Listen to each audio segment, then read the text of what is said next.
어떻게 여러분은 예수님을 믿게 되었나요? 좀 이런 질문을 가지고 오늘 말씀을 좀 시작하도록 하겠습니다. 이 질문을 하면 아마 떠오르는 그 장면들이 있으실 겁니다. 그렇죠? 네. 솔로몬 이후 나라가 분열되어지고 북이스라엘 왕 분위기는 굉장히 뒤숭숭했습니다. 왜냐하면 한 왕조가 30년도 가지 못해서 날마다 멸망했기 때문입니다. 다른 왕조가 나타나도 똑같이 반복되었죠. 그래서 백성들의 민심이 완전 요동쳤습니다. 그런데 이 뒤숭숭한 북이스라엘의 분위기를 한 왕이 완전히 반전시켰습니다. 오므리라는 왕이 수도를 옮겨서 나라의 분위기를 새롭게 이끌어갔고 엄청난 그 외교 정책으로 말미암아 정책을 펼치면서 나라의 분위기를 안정화시키기 시작했습니다. 그의 가장 대표적인 정책 중 하나를 꼽으라면 당연 시돈과의 그 정략 결혼 정책을 이야기할 수 있을 것 같습니다. 당대 시돈이라는 그 나라는 지중해 무역으로 엄청난 부를 축적했던 잘 사는 나라였습니다. 그래서 북이스라엘은 그 시돈이라는 나라를 힘입어서 국가 경제를 회복시키려고 했었던 거죠. 그리고 이 계획은 잘 맞아 떨어졌습니다. 북이스라엘은 무섭게 국가 경제를 회복하고 나라의 안정도 잘 확립해 갔죠. 그런데 한 가지 문제가 있었던 게 무엇이냐면 시돈이란 나라가 어떤 종교를 믿는 나라였죠? 바알과 아세라를 믿는 그런 나라였죠. 그래서 그 이방신들이 자연스럽게 어떻게 되었냐면은 넘어오게 되었죠.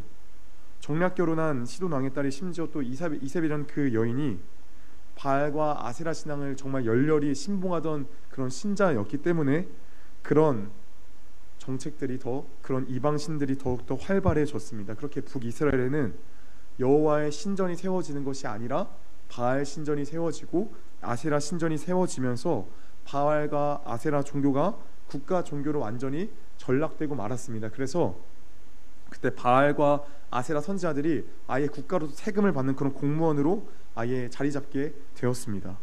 지금 북이스라엘은 겉으로 보기에는 멀쩡한 것 같지만 나라가 안정을 찾아가는 것 같지만 경제적으로도 성장이 일어나는 것 같지만 그 내면은 완전히 썩어가고 있었습니다. 왜냐하면 하나님만을 섬겨하는 이들이 이방신을 섬기고 있었기 때문이죠. 지금 북이스라엘의 상황은 여호와 하나님에 대한 신앙이 사라질 수 있는 그런 절체절명의 위기의 순간인 겁니다. 그런데 이때 하나님께서는 누구를 세우셨죠? 엘리야라는 한 사람을 부르셔서 그로 하여금 무너진 여호와 하나님 신앙을 다시금 지금 세우려고 하시는 거죠. 하나님께서는 엘리야를 부르셔서 북이스라엘 왕 아합에게 보내십니다. 그리고 이렇게 말씀하게 하시죠. 너희가 생각했을 때 비를 관장하는 신은 너희가 숭배하는 바알 신인 것 같지? 그런데 그 바알 신이 비를 주관하는 게 아니야. 하나님만이 그 비를 주관하신 참된 신이시고 참된 하나님이야. 내가 이거 입증해 볼게. 어떻게? 내가 입을 열 때까지 북이스라엘 땅은 절대로 비 한 방울 내지 않을 거야. 함께 이 말씀을 좀 열왕기상 17장 1절 말씀 또 같이 한번 읽어보도록 하겠습니다. 같이 한번 읽습니다. 빨간색 글자만 읽습니다. 시작. 내가 다시 입을 열기까지 앞으로 몇 해 동안은 비는커녕 이슬 한 방울도 내리지 않을 것입니다. 아멘. 하나님께서는 엘리야에게 이 말씀을 하게 하신 다음에 이 엘리야를 어디로 이동하게 하셨냐면은 그릿시네가라는 곳으로 이동을 하게 하셨죠. 그래서 거기서 왜 가라 하셨냐면 숨으라고 하신 겁니다. 아합이 너를 곧 있으면 죽일 수 있으니까 너가 가서 숨어라 라고 말씀하셨어요. 엘리야는 하나님 말씀대로 그릿시네가라는 곳으로 가서 숨었고 하나님은 그에게 늘 까마귀를 통해서 먹을 것을 주셨죠. 그렇게 엘리야는 그곳 그릿시네가의 물이 마를 때까지 거기에 있었어요. 그릿시네가의 물이 다 마르니까 하나님께서 엘리야에게 다시 나타나서 그에게 뭐라 말씀하십니까? 너 시돈에 속한 사르밧이라는 지역으로 가면 한 과부가 있는데 거기 한 과부가 너에게 이제 먹을 거를 줄 거다.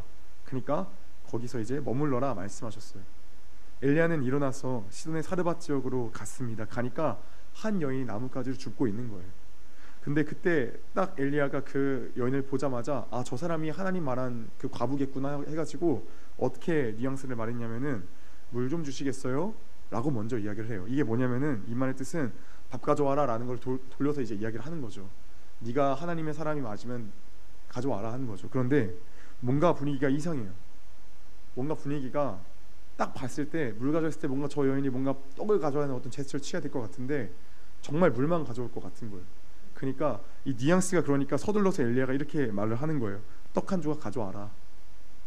그러니까 이 말은 내가 하나님 보낸 사람 맞으니까 빨리 식사 가져와 딱 이렇게 이야기를 하는 거죠. 그런데 이 여인의 말이 지금 굉장히 당황스러워요. 함께 12절 말씀을 좀 읽어보도록 하겠습니다. 함께 세번역 성경으로 또 읽습니다. 시작. 그 여인이 말하였다. 어른께서 섬기시는 주 하나님께서 살아계심을 두고 맹세합니다. 저에게는 밀가루가 한 줌 정도 그리고 병에 기름이 몇 방울 남아있을 뿐입니다. 보시다시피 저는 지금 땔감을 줍고 있습니다. 이것을 가지고 가서 저와 제 아들이 죽기 전에 마지막으로 남아있는 것을 모두 먹으려고 합니다. 아멘. 하나님이 주시는 밥이라고 해서 기대하고 왔더니 결과가 뭐예요? 좀 맛있는 거 줄 줄 알았잖아요. 뭔가 고기 좀 줄 줄 알았잖아요. 스테이크 구워서 줄 줄 알았는데 지금 오히려 그 과부가 하는 말이 뭐냐면 밥 없다고 자신을 협박하는 거예요. 저 아까 땔감 줍고 있던 거 보셨죠? 저 그걸로 불 피워서 마지막으로 남아있는 그 음식이 이제 음식을 만든 다음에 저 아들이랑 이거 먹고 이제 죽으려고요. 아니 이런 사람한테 어떻게 밥을 달라요? 이 말을 듣고는 엘리야가 이렇게 말을 합니다. 13절부터 14절 말씀 또 한번 같이 읽어보도록 하겠습니다. 읽습니다. 엘리야가 그 여인에게 말하였다. 두려워하지 말고 가서 방금 말한 대로 하십시오. 그러나 음식을 만들어서 우선 나에게 먼저 가지고 오십시오. 그 뒤에 그대와 아들이 먹을 음식을 만들도록 하십시오.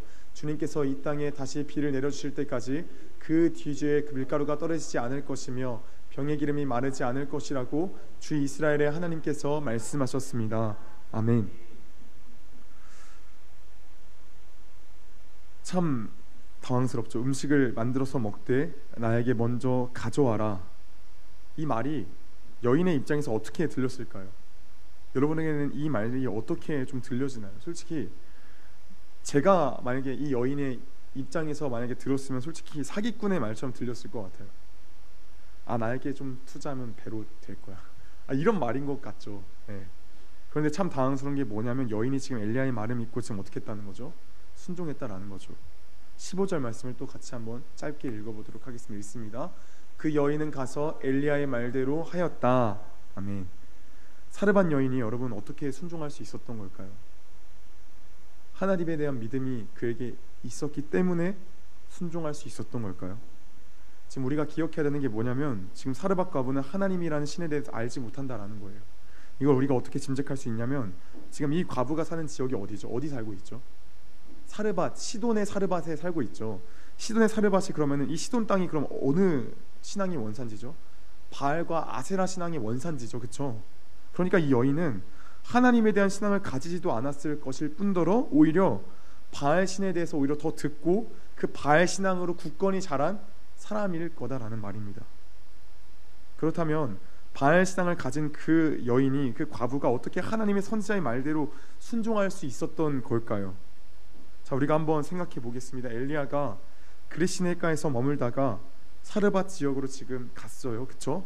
자, 그런데 하나님께서는 그리시네가에서 까마귀를 통해 그를 먹이시고 사르밧 지역에서는 과부가 너를 먹일 거다라고 말씀하셨어요. 동일 이 결과적으로 지금 보면은 결국 하나님은 엘리야를 어디를 가시든지 너가 그리시네가에 있든지 과부의 집에 가든지 결국 너를 먹이겠다라는 거예요. 그렇죠? 자, 그런데 그렇다면 이렇게 지금 질문할 수 있는 거예요. 뭐냐면은 아니 그럼 하나님께서 결국 엘리야를 어디 가든 먹이실 거면 어딜 가든 지켜주시고 보호하실 거면 왜 굳이 엘리야를 그리시네가로 가게 하시는가? 왜 굳이 그리시네가를 거쳐서 왜 사르밧에 가게 하시는가라는 질문을 우리가 할 수 있는 거죠. 그렇죠? 왜냐하면 결과적으로는 음식 주시는 거잖아요.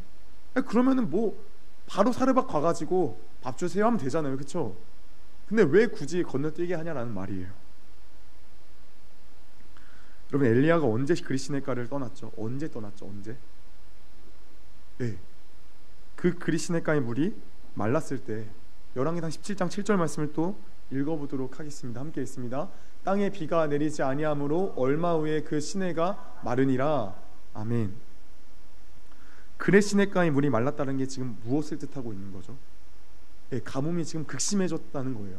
물이 하나도 내리지 않아가지고 아예 다 말라버렸다라는 거예요. 그런데 이 가뭄이 지금 엘리야가 있는 그리시네가만 심했던 것 같나요? 그게 아니라 지금 시돈 그 사르밧 지역도 마찬가지로 가뭄이 심했던 것 같아요. 자, 그러니까 정리해서 생각하면 이런 거예요. 이 과부는 어렸을 때부터 바알 신앙에 쩔어 있는 사람이에요. 바알이라는 신이 폭풍의 신이니까 비를 내려주고 또 비를 통해 식물과 짐승들의 생명을 살린다고 생명의 신이라고 그 불리는 신인데 이 여인은 이 신을 믿고 있었단 말이에요. 그런데 갑자기 어느 순간부터 비가 오지 않는 거예요. 바알 신상에게 절하고 빌어도 뭔 짓을 해도 비가 오지 않는 거예요. 먹을 음식은 점차 없어지고 그런 거예요.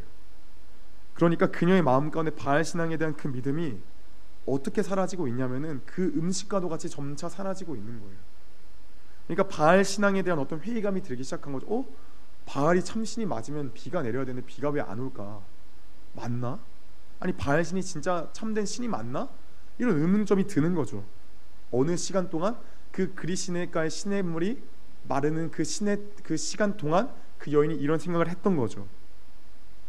이제 물이 다 완전히 마르고 엘리야가 그 여인을 찾아올 때, 그리고 그 여인에게도 남은 음식이 이제 없었을 때, 그때 그 여인에게 하나님이 엘리야가 찾아온 겁니다.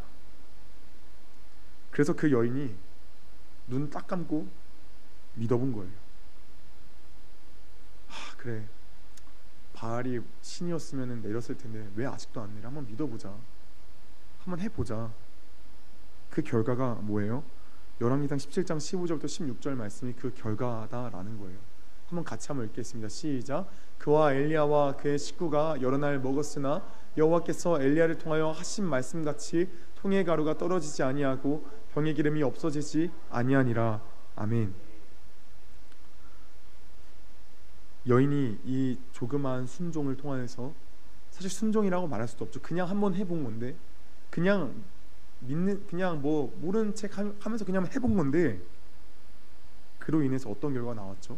하나님이 진짜 있는 거구나, 하나님이란 신이 정말 존재하는구나 하면서 하나님에 대한 믿음이 시작된 거죠. 마치 아브라함의 믿음이 시작된 것과 같이 그렇게 시작이 된 거죠. 또 베드로와 그 어떤 그 형제들이 그 어부일을 할 때 예수님께서 던져봐라 했을 때 그냥 마지막에 던져봤을 때 그 고기에 올라온 것 같이 그 믿음이 시작이 되어진 거죠.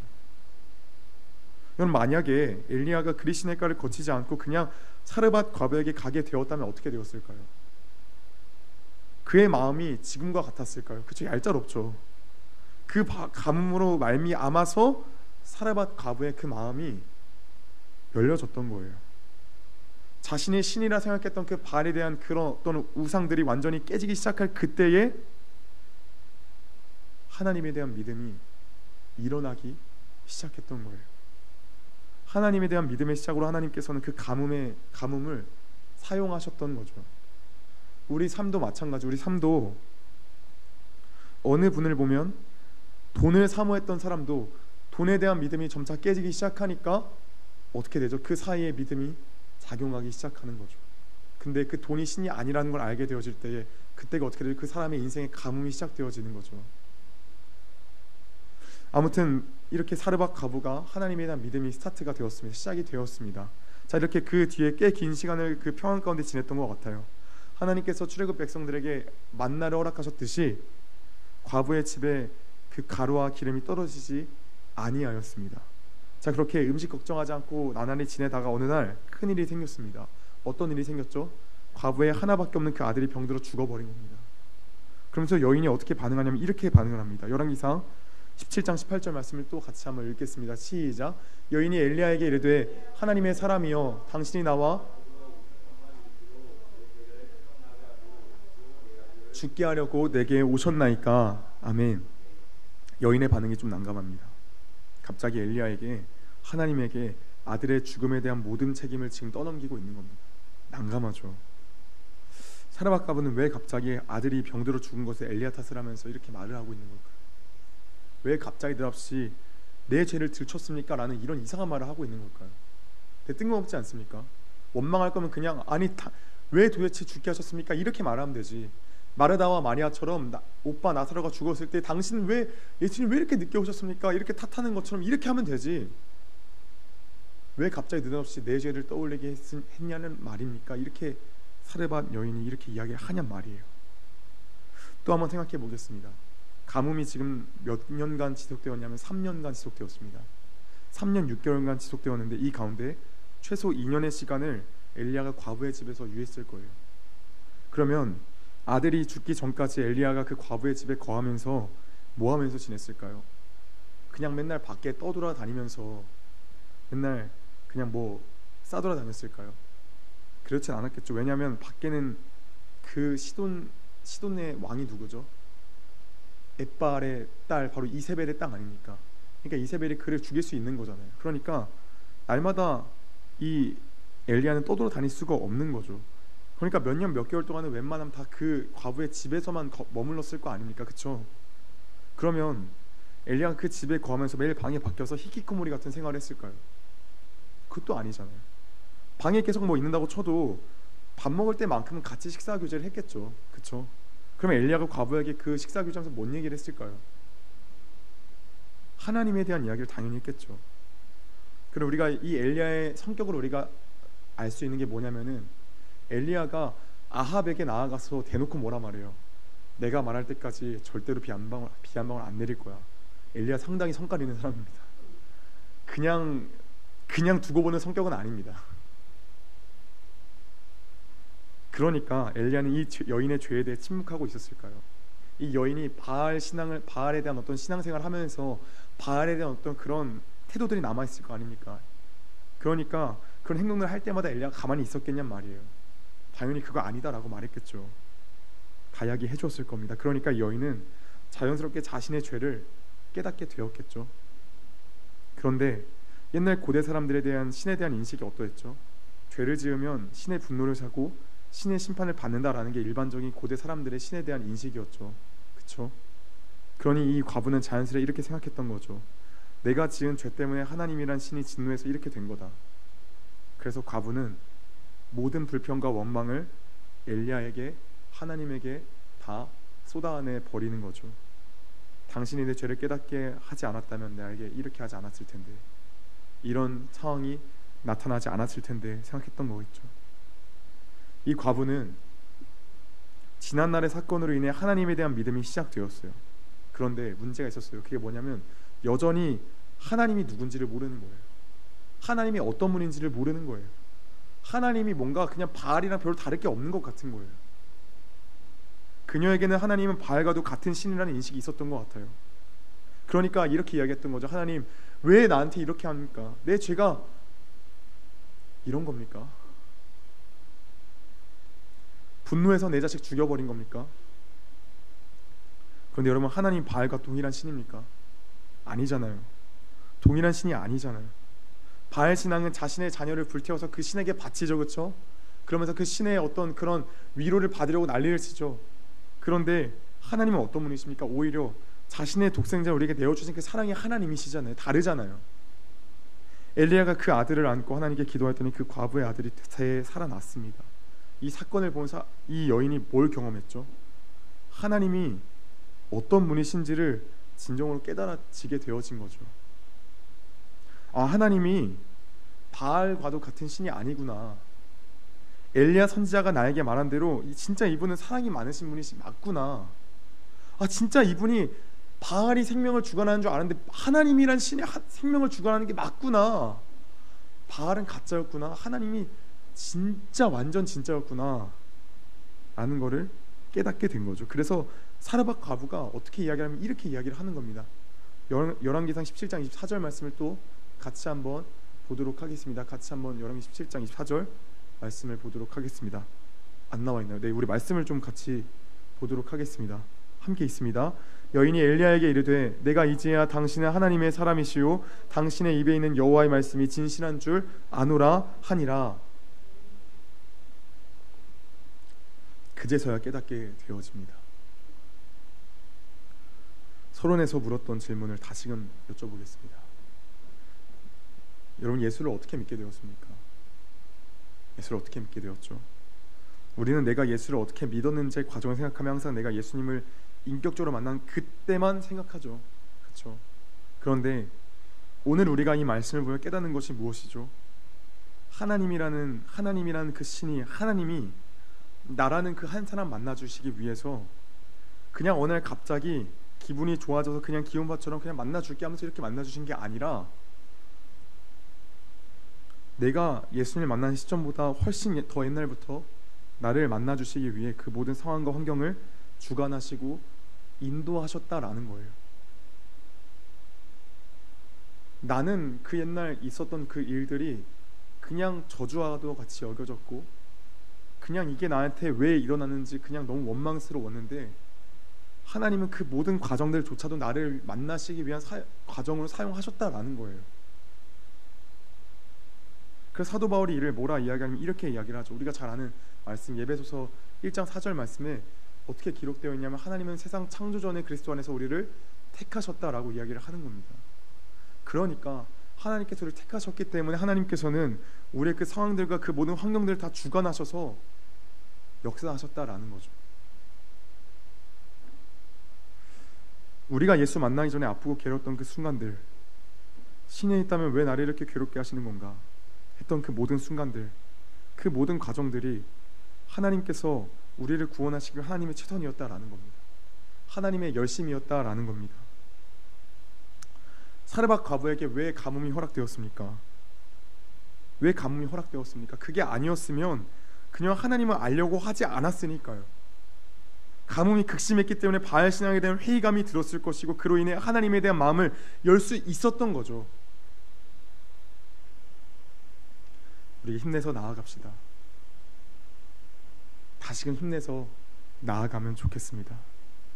하나님께서 그 아합과도 같은 그 시대 가운데서 하나님이 이스라엘 백성이 아니라 그 이방 여인 한 명 찾아서 그 한 명을 어떻게든 구원시키려는 그 은혜 받은 자가 우리잖아요.